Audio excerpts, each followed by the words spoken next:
विंडिगो। विंडिगो के बारे में तो आपने पहले काफ़ी बार सुना होगा और मैंने भी एक वीडियो पहले इस पर बनाई है।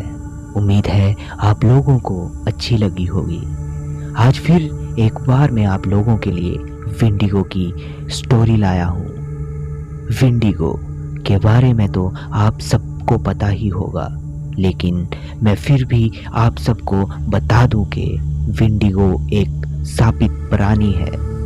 घने वीराने जंगलों में छिपकर रहता है और लोगों का शिकार करता है।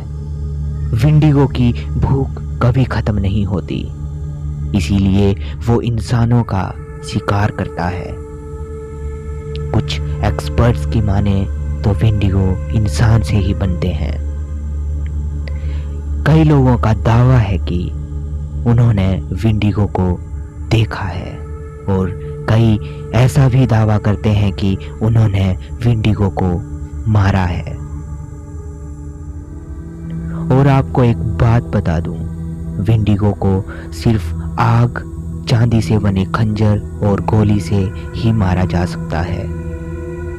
तो सुनते हैं आज की कहानी। हाय एवरीवन, मेरा नाम मैक्स है और मैं नॉर्थ अमेरिका का रहने वाला हूँ। ये बात तब की है जब मैं 20 साल का था। जो और कोडी मेरे बचपन से लेके आज तक के मेरे बेस्ट फ्रेंड हैं। हमारे ग्रुप में हमारा एक और दोस्त था जिसका नाम था मार्क। अब वो इस दुनिया में नहीं है। दिसंबर 25 को कोडी का बर्थडे था, तो हम सब ने प्लान बनाया कि कोडी की बर्थडे पार्टी हम मेरे फार्म हाउस में ही सेलिब्रेट करेंगे। प्लान के मुताबिक हम चारों दोस्त मेरे फार्म हाउस में पहुंच गए। ठीक रात के 12 बजे हमने बर्थडे सेलिब्रेट किया और फिर ड्रिंक्स करने लगे। कब 3 बज गए पता ही नहीं चला।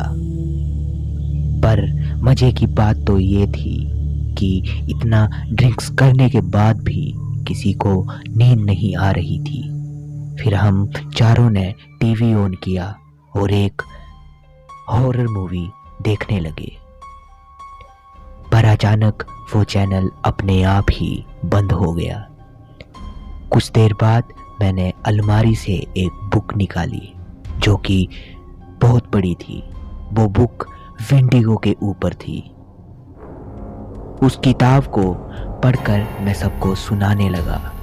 उसमें लिखा था कि एक विंडिगो किसी भी इंसान को अपने वश में कर सकता है और उसे भी विंडिगो बना सकता है, लेकिन अगर कोई इंसान उसे खुद बुलाए तो।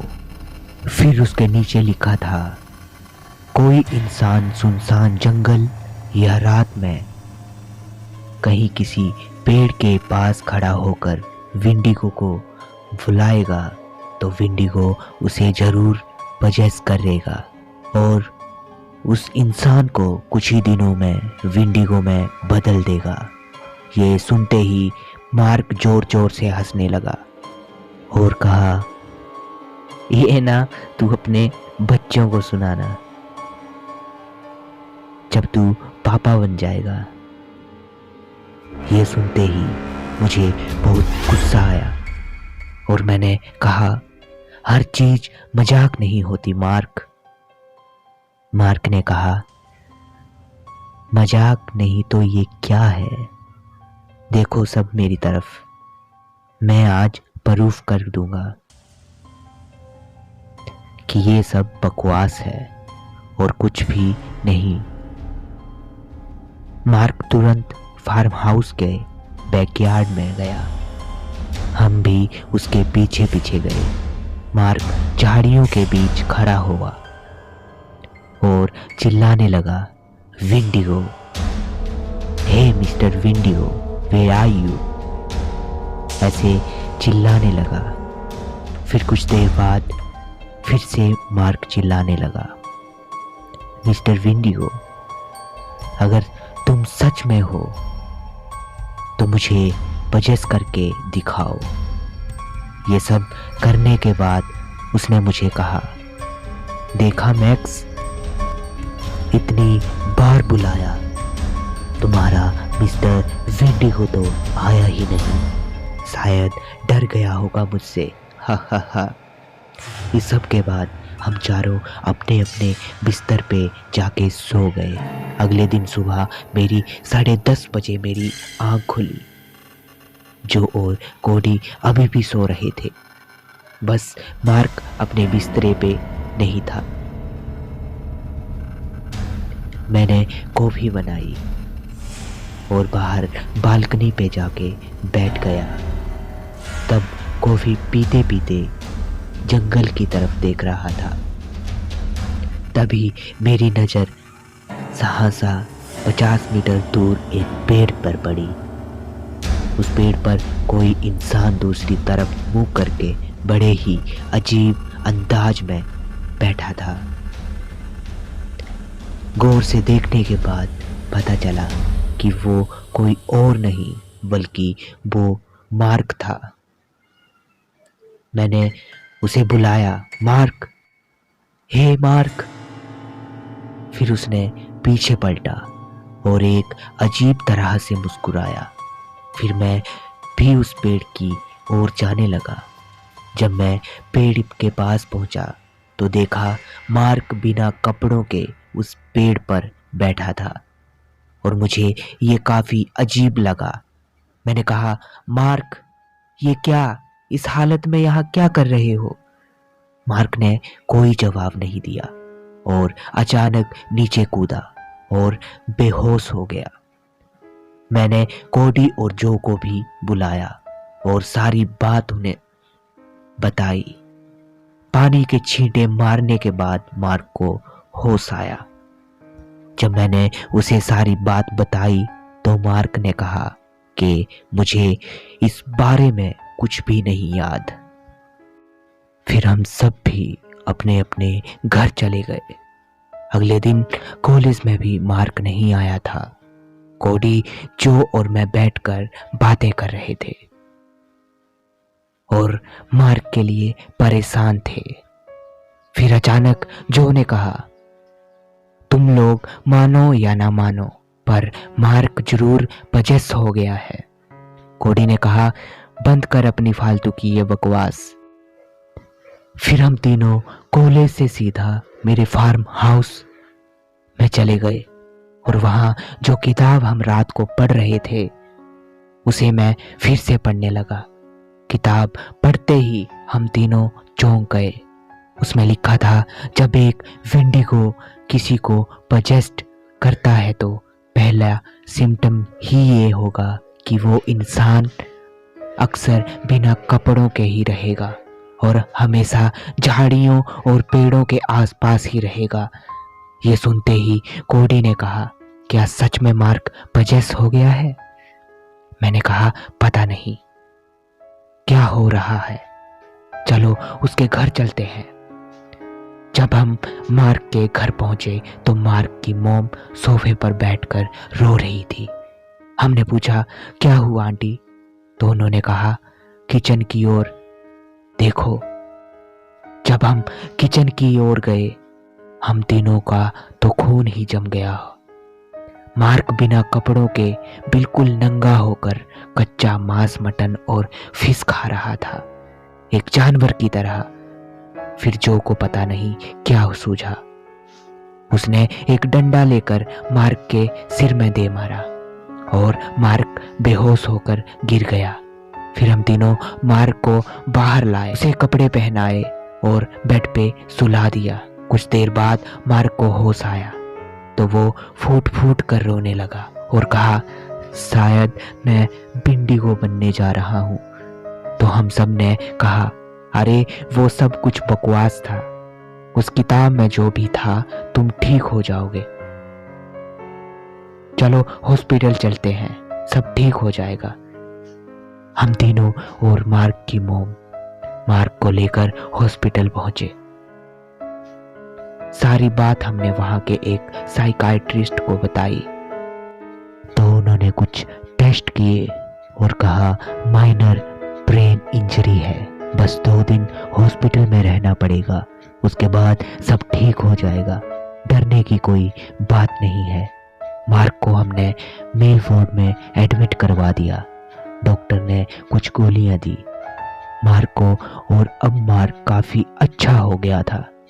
रात को हॉस्पिटल में मैं, मार्क की मॉम और कोडी रुकने वाले थे। कोडी और मैं डिनर करके ठीक रात 8 बजे हम हॉस्पिटल पहुंचे। मार्क तब खाना खा रहा था और वो काफ़ी ठीक ठाक बातचीत भी कर रहा था। देखकर हम दोनों को काफ़ी अच्छा लगा। फिर हम सब बातें करने लगे ताकि मार्क को थोड़ा अच्छा लगे। करीब 10 बजे डॉक्टर मार्क को देखने आया, एक इंजेक्शन लगाया, शायद वो एंटीडिप्रेसेंट था। मार्क तुरंत ही गहरी नींद में चला गया।